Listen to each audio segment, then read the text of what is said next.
हाँ जी, सत श्री अकाल सारिਆਂ ਨੂੰ। लैके आए हाँ स्टूडेंट्स 9th क्लास का कंप्यूटर साइंस का, जो कि इन्होंने ਤੁਹਾਨੂੰ फाइनल पेपर होने वाला है। ਉਹ वाला पेपर बिल्कुल इंपॉर्टेंट पेपर है, इनू मिस बिल्कुल ना करना। सारे क्वेश्चन ये ही आउणगे। 50 नंबर का पेपर आ, ठीक है, तो 3 घंटे का ਤੁਹਾਨੂੰ ਸਮਾਂ मिलेगा। आओ अज की इस वीडियो में इस क्वेश्चन पेपर ਨੂੰ करते हैं सॉल्व। पर जेकर तुम इस चैनल सबसक्राइब नहीं किया तो सबसक्राइब कर देना। नोट दिता है कि प्रश्न 3 भागों में वंडिया गया है। भाग ओडे के 20 ऑब्जैक्टिव टाइप क्वेश्चन होंगे, हरेक प्रश्न का 1 अंक दिता जाएगा। भाग एडे के 6 छोटे उत्तरों वाले प्रश्न होंगे, हरेक 3 अंक का होएगा। इस भाग के 2 प्रश्नों में अंदरूनी छूट दी जाएगी, ठीक है जी। भाग ईडी के 2 बड़े प्रश्न दिते जाएंगे, जिन्होंने अंदरूनी छूट दी जाएगी, तो हरेक प्रश्न का 6 अंक तुम्हें मिलेगा, ठीक है जी। तो पार्ट ए तो आप क्वेश्चन अज दे शुरू करते हैं। पर जेकर तुम अपने चैनल को सबसक्राइब नहीं किया तो सबसक्राइब करके बैल आइकन प्रेस कर देना जी। तो फर्स्ट क्वेश्चन है बहुपसंदी प्रश्न, यानी कि मल्टीपल चॉइस क्वेश्चन। तो पहला है डैश यूजर दे कंप्यूटर ਨੂੰ ਅਣਅਧਿਕਾਰਿਤ रिमोट एक्सेस प्रदान करने ਲਈ तैयार किया गया एक किस्म का मालवेयर है। इंग्लिश मीडियम वाला क्वेश्चन पेपर भी ना लिया तो उन्होंने भी कर लेंगे हैं। Dash is the type of malware design to provide unauthorised remote access to use computer. Right answer ਇਹਦਾ ਕੀ आएगा अपने को ट्रोजन। की आएगा भाई ट्रोजन, ठीक है जी। सैकेंड क्वेश्चन देखते हैं। वर्कबुक डैश का इकट्ठ होंदा है। अ workbook is the collection of dash. तो राइट आंसर आप लिखांगे वर्कशीट्स का, ठीक है, वर्कशीट्स का। थर्ड क्वेश्चन वाल वगते हैं। तो थर्ड क्वेश्चन अपने को है, इन्हों कि MS एक्सल विच चार्ट दियाँ सही टाइप हैं, ठीक है, which are the valid type of chart in MS Excel, ठीक है। तो असी इनू जो पढ़ांगे ना तो सारे ही आते हैं, यानी कि उपरोक्त सारे इसका राइट आंसर अपने को बन जाएगा, ठीक है, all of the above. Fourth question देखो जी, इन्हों केड़ा अर्थमैटिक ऑपरेटर की उदाहरण है। Which one is an example of arithmetic operator, ठीक है। तो देखो इन्हों प्लस तो आह परसेंटेज तो जो तीसरा निशान है तिने आए, इस करके ऑल ऑफ दीज असी इसका आंसर टिक लगावे, ठीक है जी। पंजवां हैगा आ, असी अपने सैलों को डैश ऑप्शन की सहायता नाल गलती नाल होने वाले बदलाव तो रोक सकते हैं। इंग्लिश में पढ़ते हैं। We can lock our cell from being accidentally change with the help of dash option. Option दसो भी वो केड़ी है जिहदे नाल असीं उहनूं चेंज कर सकते हैं। तो वो अपने कोल हुंदी आ प्रोटैक्ट शीट दी ऑप्शन, ठीक है। अगला क्वेश्चन हैगा आ, तो लास्ट MCQ भी हैगा आ। वो व्यक्ति जो DBMS ਨੂੰ पूरी तरह प्रबंधित ਅਤੇ कंट्रोल करता है उसनूं डैश कहा जाता है। A person who manage and control overall DBMS is called a dash DBA database designer and user या प्रोग्रामिंग। तो राइट आंसर आ जाना अपने को DBA अपने को आ गई। फिर खाली थावां जिहदे अपने को पहला आ डैश उपकरण है जो तुहानूं कई कंप्यूटरां नूं एक नैटवर्क उपकरण नाल जोड़न की आग्या दिंदा है। Dash is a device that allow you to connect multiple computer to a single network. वो की हुंदा आ, वो हुंदा आ हब, HUB, या फिर हाहे दे उत्ते अद्धक बब्बा हब, ठीक है। सैकेंड है राष्ट्रीय लैवल दीयां ई गवर्नेंस सेवावां सरकार डैश द्वारा प्रदान कीतियां जांदियां हन। E governance service at national level are provide by the dash of government. तो देखो इस क्वेश्चन के आंसर आ जिथे लिखा है नैशनल, उही नैशनल तो उसी डैश के भर देना, तुहाडा आंसर हो जाएगा। थर्ड देख लो वैन का पूरा नाम। तो वैन का पूरा नाम अपने को इंग्लिश के होंदा wide area network, wide area network, ठीक है। तो जे असी गल करिए पंजाबी में तो तुसीं इदां लिख लेना वाइड एरिया नैटवर्क, ठीक है, नैटवर्क। तो इस प्रकार तुसीं पहले का आंसर लिख लिया। फिर दूजा है G2B। तो ये अपने को होंदा आ G2B गवर्नमेंट टू बिजनेस, ठीक है, गवर्नमेंट, इत्थे रेज कर दो गलत हो गया, गवर्नमेंट टू बिजनेस, ठीक है, बिजनेस, ठीक। स्पैलिंग चेक कर लेना अपने वालों तुसीं। तो थर्ड है गवर्नमेंट टू इंप्लॉय, यानी कि G2G। तो आप लिखांगे गवर्नमेंट टू एम्पलॉय, ठीक है, एम्पलॉय। फिर नैक्सट वेख लेंगे DBMS का पूरा ना डाटा बेस मैनेजमेंट सिस्टम। ਤਾਂ ਇਹ ਹੁੰਦੇ ਆਪਣੇ ਕੋਲ ਕੰਪਲੀਟ। ਇਸ ਤੋਂ ਬਾਅਦ ਅੱਗੇ ਵਧਦੇ ਹਾਂ ਤਾਂ ਆਪਣੇ ਕੋਲ ਤੀਜਾ ਪ੍ਰਸ਼ਨ ਆ ਜਾਂਦਾ ਕਿ ਹੇਠ ਲਿਖੇ ਪ੍ਰਸ਼ਨਾਂ ਦੇ ਉੱਤਰ ਦਿਓ। ਫਸਟ ਆ, ਫੁੱਲ ਡੁਪਲੈਕਸ ਵਿੱਚ ਜਾਣਕਾਰੀ ਦੋਵੇਂ ਦਿਸ਼ਾਵਾਂ ਵਿੱਚ ਪ੍ਰਸਾਰਿਤ ਕੀਤੀ ਜਾਂਦੀ ਹੈ। In full duplex information can be transmitted in both direction, ਤਾਂ ਬਿਲਕੁਲ ਟਰੂ ਯਾਨੀ ਕਿ ਸਹੀ ਹੈ। ਠੀਕ ਹੈ।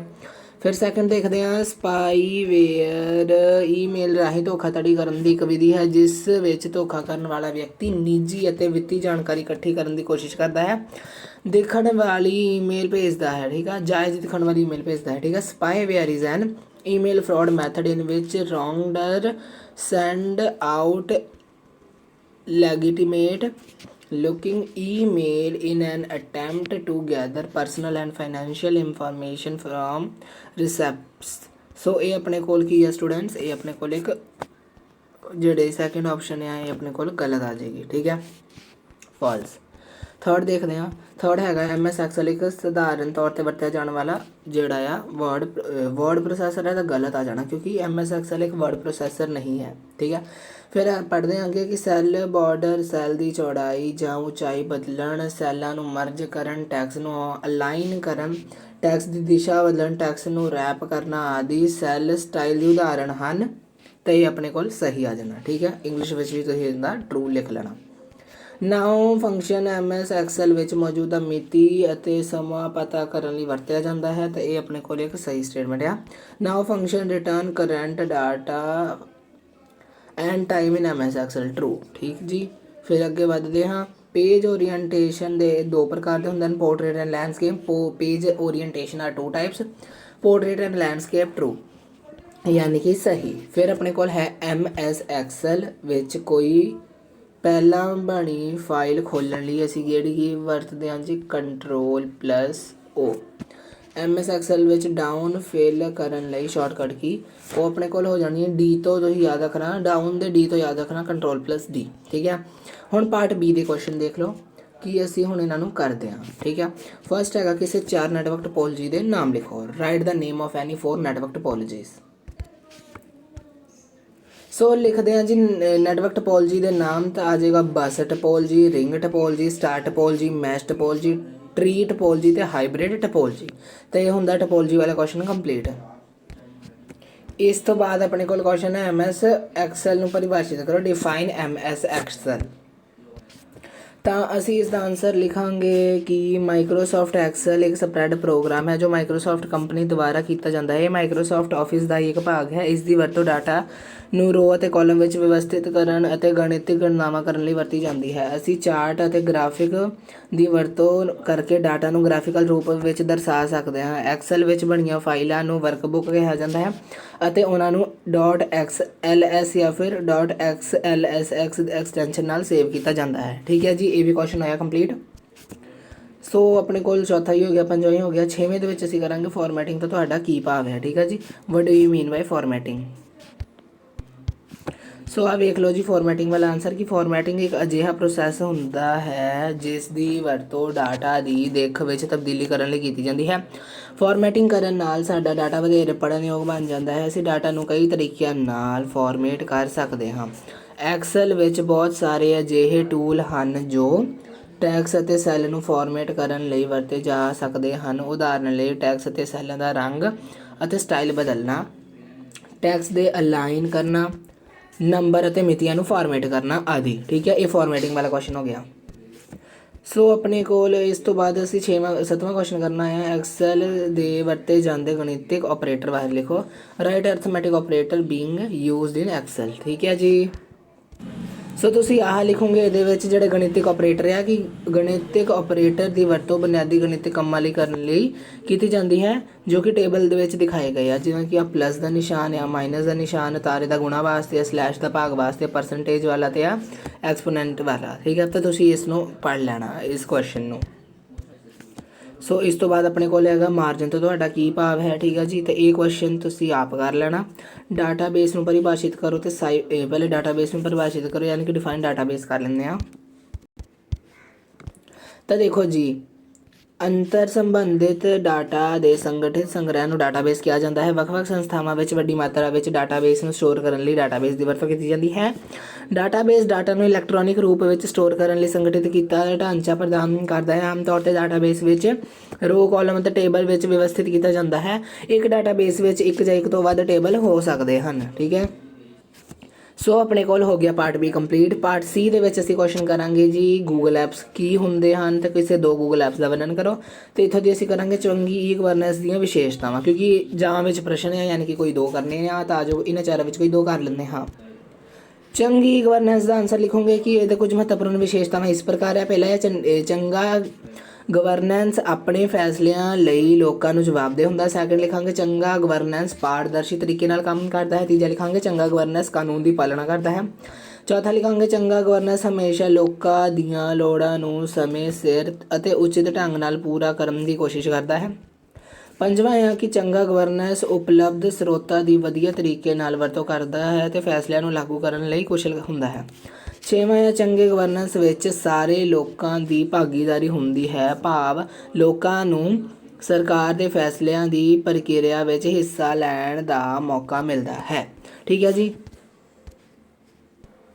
ਤੇ ਲਾਸਟ ਕੁਐਸਚਨ ਆਪਣਾ ਗੂਗਲ ਐਪਸ ਵਾਲਾ, ਉਹ ਤੁਸੀਂ ਦੇਖ ਲਓ ਕਿ ਗੂਗਲ ਦੁਆਰਾ ਪ੍ਰਦਾਨ ਕੀਤੀਆਂ ਵੈਬ ਆਧਾਰਿਤ ਐਪਲੀਕੇਸ਼ਨਾਂ ਦੇ ਸਮੂਹ ਨੂੰ ਗੂਗਲ ਐਪਸ ਕਿਹਾ ਜਾਂਦਾ ਹੈ। ਇਹਨਾਂ ਐਪਸ ਦੀ ਵਰਤੋਂ ਕਰਨ ਲਈ ਸਾਡੇ ਕੋਲ ਇੱਕ ਗੂਗਲ ਅਕਾਊਂਟ ਹੋਣਾ ਚਾਹੀਦਾ ਹੈ। ਜੀਮੇਲ, ਕੈਲੰਡਰ, ਮੈਪਸ ਆਦਿ ਕੁਝ ਮਹੱਤਵਪੂਰਨ ਗੂਗਲ ਐਪਸ ਹੈ। ਤੇ ਅਸੀਂ ਜੀਮੇਲ ਦੀ ਵਰਣਨ ਕੀਤਾ ਸੀ ਗੂਗਲ ਡਰਾਈਵ ਦਾ। ਠੀਕ ਆ, ਇਸ ਐਪ ਦੀ ਵਰਤੋਂ ਈਮੇਲ ਭੇਜਣ ਅਤੇ ਪ੍ਰਾਪਤ ਕਰਨ ਲਈ ਕੀਤੀ ਜਾਂਦੀ ਹੈ। ਇਸ ਐਪ ਦੀ ਵਰਤੋਂ ਕਰਕੇ ਅਸੀਂ ਕਿਸੇ ਵਿਅਕਤੀ ਨੂੰ ਮੋਬਾਈਲ ਜਾਂ ਕੰਪਿਊਟਰ ਤੋਂ ਸੁਨੇਹਾ ਭੇਜ ਸਕਦੇ ਹਾਂ। ਸੈਕਿੰਡ ਹੈ ਗੂਗਲ ਡਰਾਈਵ। ਇਹ ਗੂਗਲ ਐਪ ਸਾਨੂੰ ਫਾਈਲਾਂ ਨੂੰ ਆਨਲਾਈਨ ਸਟੋਰ ਕਰਨ ਅਤੇ ਸ਼ੇਅਰ ਕਰਨ ਲਈ ਇਜਾਜ਼ਤ ਦਿੰਦਾ ਹੈ। ਡਾਟਾ ਸਟੋਰ ਕਰਨ ਲਈ ਗੂਗਲ ਹਰੇਕ ਅਕਾਊਂਟ ਨੂੰ 15 GB ਤੱਕ ਦੀ ਸਟੋਰੇਜ ਪ੍ਰਦਾਨ ਕਰਦਾ ਹੈ। ਸੋ ਸਟੂਡੈਂਟਸ, ਇੱਥੇ ਤੁਹਾਡਾ ਕੰਪਲੀਟ ਹੁੰਦਾ ਹੈ 9th ਕਲਾਸ ਦਾ ਫਾਈਨਲ ਪੇਪਰ ਜਿਹੜਾ ਕਿ ਸੀ ਅੱਜ ਉਹਨਾਂ ਨੂੰ ਸਾਰਾ ਕੰਪਲੀਟ ਕਰਾਇਆ। ਤਾਂ ਸਾਡੇ ਚੈਨਲ ਨੂੰ ਸਬਸਕ੍ਰਾਈਬ ਕਰਕੇ ਜਾਣਾ ਅਤੇ ਆਪਣੇ ਪੇਪਰ ਦੀ ਤਿਆਰੀ ਚੰਗੀ ਤਰ੍ਹਾਂ ਕਰਕੇ ਜਾਣਾ। ਠੀਕ ਹੈ ਜੀ, ਇਹ ਸੈਂਪਲ ਪੇਪਰ ਵੈਰੀ ਇੰਪੋਰਟੈਂਟ ਸੀ, ਕਰਵਾ ਦਿੱਤਾ। ਜੇ ਕੋਈ ਹੋਰ ਵੀ ਹੋਵੇਗਾ ਤਾਂ ਉਹ ਵੀ ਤੁਹਾਨੂੰ ਚੈਨਲ 'ਤੇ ਪ੍ਰੋਵਾਈਡ ਕਰਵਾ ਦਿੱਤਾ ਜਾਵੇਗਾ। ਅਤੇ ਤੁਸੀਂ ਵੀ ਸਾਡੇ ਚੈਨਲ ਸਬਸਕ੍ਰਾਈਬ ਕਰਕੇ ਜਾਣਾ ਜੀ।